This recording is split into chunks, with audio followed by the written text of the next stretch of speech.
काम करवा लगे आउ कष्ट मात्र गोटे थर देखी आपणकर जिनस तो बंचो पैसा खर्च हेनी कि फोपड़िया पूर्व थे भावी नियंतु आपण मैंने केमती व्यवहार करेंगे अଯଥା खर्च आम करवा ना। नमस्कार सांग मैंने जय जगन्नाथ केमी अच्छा चलतु देखा आज बहुत यूजफुल वीडियो आनी 5 मिनिट जब समय काटी देखिए आपंकर ही हितरे वीडियो गुड़िक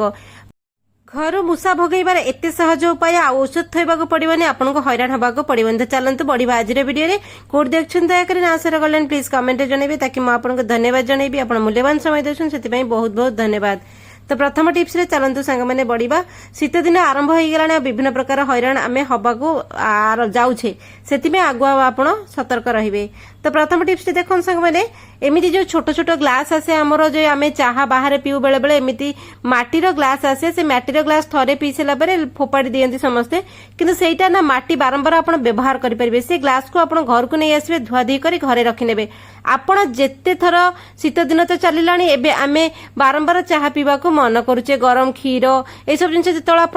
माटीर ग्लास रे चाह पकईकी पीबे ता संगे आ गोटे जिनस निहाती भाव पकेबे कौन प्रकार रोग आपको हबनी। चाह सब बड़े घी टिके पूरा गुआ घी टिके पकेबे प्योर घी जो आप दुकान घी नो प्योर घी बनाऊँ पकईकी टिके पियंतु चाहर टेस्ट तो डबल हो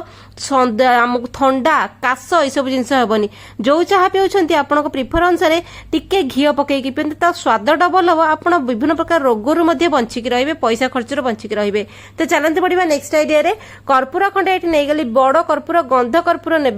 गंध कर्पूर को भलिक आम गुंड करनबा टिके खरदड़ खरदड़ रहिले भी चलिबो ताको भलिक आम पत्थर रे टिके छेचिदबा शिलपता नले आमर हेमदस्ता बाड़ी रे छेची नबा छेची देकी गोटे बाउलटे नहीं गली गोटे गिन्नाटे नहीं गली आउ सेथिरे आम से जो कर्पूर गुंड को पकई नबा पकईकी आम कौन करबा से कर्पूर गुंड रे पानी टिके पकईबे ठीक अच्छे खाली टैप वाटर पकईबे आउ किसी खाद्य पेयर बासन व्यवहार करेंगे जोड़ा अनयूज बासन व्यवहार करेंगे चामच पछपटे एमती गोलेबे जदि किसी अलग काठ फाठ अच्छी गोलईदेवे लकड़ी फकड़ी ना तापर आप कौन करेंगे डेटल मन रखु डेटल गोटे चामच निहाती भाव में पकईबे एथरे डेटल पकईकी टिके नाकु विनेगार एथरे पकईदेवे बाकी एतिकी आउ किछि पकईया दरकार नहीं आप कौन करेंगे भल कि पानी टिके गोलईदेवे कारण डेटल गोटे एमती बास्ना कर्पूर गुंड और डेटल दीटा जाक मिसीगला गोटे केमिकल रिएक्शन हुए जोड़ा कि जबरदस्त काम करे। तापरे पुराना दीप नहीं जिबे आम घरे दीप थाए तापरे तुला टिके सेतिरे पकई नेबे मोटा मोटा करे टिके तुला नेबे नले तुला जदी नाही कॉटन कपड़ा कोन करिवे टिके गोळा करके सेति रखि देबे रखि सारे कि आपण माने कोन करिवे सेतिरे ए दुईटा मु करिछि आपण जेते चाहिबे करि परिबे ए पानी टिके कोन करिवे पूरा फुल कर देबे दीप टिके कारण तुला पानी टाणी नबो तेणु करी आपण दीप टिके पूरा फुल कर देबे तापर जो गुंड गुंड कर्पूर अछि से गुंड कर्पूर कोन करिवे ता ऊपर पकई नेबे एको घर सब कोणे रखु देखिए घर को असरपा झिटिपिटी आ मूषा एम आसबे गंध तांको पसंद नुहे जेकोसी कोणे पकेबे किंतु हाँ घर जब जंतु जुंता रखुच्च ध्यान सतर्क रखुते पिला माने काले धरदेवे सेटा सतर्क रखिबे टिके भितरिया पुरेकी रखिए से कहीं देखिपारे आपण एमती करके देखु असरपा छोट छोट पोक आप घर को बिल्कुल आसबे। तो चलते पड़ा नेक्स्ट आइडिया रे देखो गोटे काच गिनारे मु सोरिष तेल नहीं देखो गोटे काच शिशी आप कौन करेंगे कंचा सोरिष तेल पकईकी रखिए कौन करे घर जो रोसई घर जो आम सोरिष तेल रोचे काढ़ीदेवे रोसई नुहे गोटे काचर शिशी आप पूरेकी अलग रखिथे तार कौन व्यवहार मुझे आपको जनाऊँ देखु आमर विभिन्न प्रकार पैसा खर्च हुए विभिन्न प्रकार समस्या जो तो समस्या को जब आप हटई देवे तो आपको पैसाटा खर्च हेनी कंचा सोरिष तेलर बहुत पावर थाए आपण मैंने कौन करेंगे बड़ठू सान छोट पिला स्त्री पुरुष अजा आई जेजेबा जेजेबा बुढ़ा बुढ़ी जिते अच्छा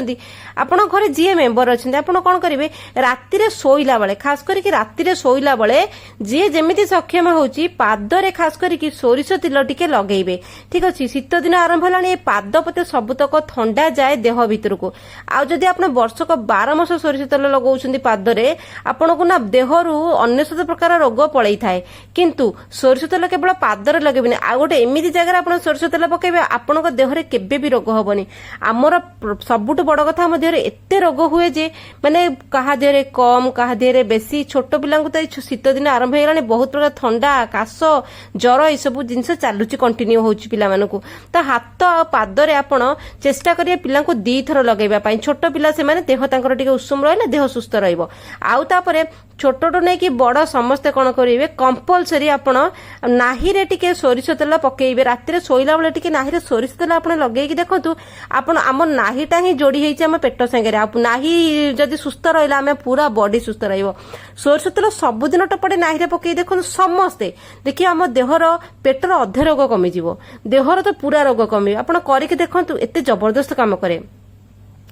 देखो आमला आरंभ हो गलानी आम शीत दिन आरंभ होलानी माने अँला भी मिलानी एमती बड़ बड़ अँला आम बजार देखले केते लोभ लागे आम नहीं आसुचे तो अँला ना एक्सट्रा खट्टा बोलिक आम खाई पारुना टिके चोबेकी फोपाड़ी देले से अँलाटी नष्ट होला एमती करेनि आपण कौन करेंगे एका बेलके 4-6टी अँला कि 8-10टी अँला को स्टीम देदेवे चुली रे बसैकरी इडली छांचरे के जेमिति सुविधा होची स्टीम दे देबे तापर ताको फ्रिज रे रखी देबे आपन जेतेबेले इच्छा होला से अँला खंडा आनिबे चकटी की खांतु कि टिके चटनी करिकी खांतु कि सेमिति खांतु आपन को बढ़िया लागिवो अँला एमिति नष्ट हुए किंतु अँला हमर देहटु नै कि चुट्टी पर्यंत सब सुस्थ कर हमको एते हेल्दी करे अँला चलंतु बढ़िबा नेक्स्ट आइडिया रे रसुण खंडे नबा रसुण खंडे नै कि एटा को भल भाबरे छेची दबा आमे पेस्ट करबानी केवल खंड खंड करके रसुण को छेचिबा देखो तो यही सब जिनिस जत्ती टिप्स मु आज आपको कहबी सेटा सब आम रोसई घर अच्छे आमको बाहर को जीवा पड़ोनी आमर बहुत प्रकार हेल्प आम मान ये कर दिए तो 2-4 कोला रसुण नेबे ताको खंड खंड दरदरा दरदरा कर छेची देबे एमती किंतु ता चोपा छड़ाइबेनी चोपा ता भितरे रहिबो जबरदस्त नुस्काटे एटा कहूची आपण निहाती भाबरे ट्राई करंतु देखिबे आपन केते रिलैक्स लागिवो तापर आमे कोन करिबा गोटे चामच रे लूण टिके नबा लूण आ रसुण तापर आमे गोटे पैन बसैबा तड़का पैन हो छोटो गिनाटे हो कड़ईटे हो जो गैस उपरे बसैबे बसैकरी कोन करिवे सोरिष तेल से पैन रे न से कड़ई रे आपण ढालिबे किंतु फ्लेम टा को मीडियम रखिथिबे हाई रखिबेनी कारण सोरिष तेल जल्दी गरम हो गले पूरा तार गुडनेस टा सरी जाए तार तापर कौन करेंगे से सोरिष तेल को से पैन रे पकेइबे पकई सारिकी कौन करेंगे सोरिष तेल गोटे जिनस हमको बहुत प्रकार साहाय्य करे तो सेठी आपने जो लुण चामच मु देखैतिली से लुण चामच मध्ये पकेइबे देखंतु लुण गोटे एमिति औषध आमर अधे रोग लुण भल करे आ लुण टू भल जिनस नाही लुण टू खराब जिनस मध्ये कोठी नाही एटा मने रखंतु बिना लुण रे खाद्य स्वाद हुएनी आ बेसी लुण रे खाद्य खाई हुएनी सेही भले लुण को बहुत इंपोर्टेंट दिया जाए तापर सेतिरा टिके हमर आजवाइन पकेइबे जो हमर आजवाइन मैंने आप बुझी पारे तापरे आपण एठी रसुण टिके पकेबे लुण आजवाइन आ जुआनी जोटा आ रसुण तीनटा जाक तले मिसी जाए फुटई देबे तेल रे तीनटा जाकर औषध गुण तले मिसी गला आ को दामी मेडिसिन एठी काम देबने समस्ते छोटटू नै कि बड़ समस्ते एको जदि सबुदिन आपण व्यवहार करिवे तो आपण देह पई बहुत भलो स्किन पई भलो देहर दरज कमी जिवो रिलैक्स लागिबा आपण को बहुत बेनिफिट अछि समस्ते मध्ये जानि छथि किंतु जुआणी टिके लुण टिके पकई देले देहरु दरज भिड़ी निए बहुत जतले देह सर पीड़ा हो जाए ए दरज सी भिड़ी नबा ताको गोटे काच शिशी रे रखी देबे ठंडा करिकरी देखंतु काचरे रखिबे काचरे रखिले तार जो गुडनेस टा सब बळे बजाय रहिबो किंतु प्लास्टिक रे जदि रखिबे सब जिंसर जो गुणकारिका जिंस उडाको से सब खत्म हो जाए सरी जाए तेणु करी आपण कोन करिवे काचरे रखिबे सब दिन छोटटू नै बड़ समस्त व्यवहार करिवे घसा घसी देह रे करिवे चलंतु बढिबा नेक्स्ट आइडिया रे देखंतु शीत दिन तो चलीची अँला को आपण केमिति व्यवहार करंती मु अँला को कोन करी ना स्टीम देगिरी ताको गुड़ पकेइकरी आ कला लुण टिके पकेइकरी अदा सुंठी गुंड टिके पकेइ गोलमरिच टिके पकेइकी एमती अँलार गोटे मिठा कर दिए तो सेटा खट्टा मिठा टिके ना तेंतुली रस पकेइ देबे लेंबू नले टिके चिपुड़ देबे ना खट्टा मिठा होइक रहला खराब होबनी आपण को फ्रिज रखिते सब दिन पिला को गोटे गोटे अँला खाइबा को दियंते आपण खांतु केते प्रकार बेनिफिट मिलेबा आपण को चलते बढ़िया नेक्स्ट आइडिया रे देसी गुआ घी आपण सबुदिन कौन करेंगे टिके नाकू चामच रे उषुम कर दउथिबो एई रिंग फिंगर टिके नाकू नेबे आ समस्ते सब बेले नाकर टिके लगे पिलांकर नाकर टिके लगेबे राति रे सोइला बेले आपण माने लगेबे देखिबे आपण को बहुत प्रकार हेल्थ बेनिफिट मिलिबो किछि ना किछि वीडियो तो आपको आज पसंद लगियो टिप्स चलते देखा कालो यूजफुल वीडियो रे से पर्यंत संग माने रहउची जय जगन्नाथ।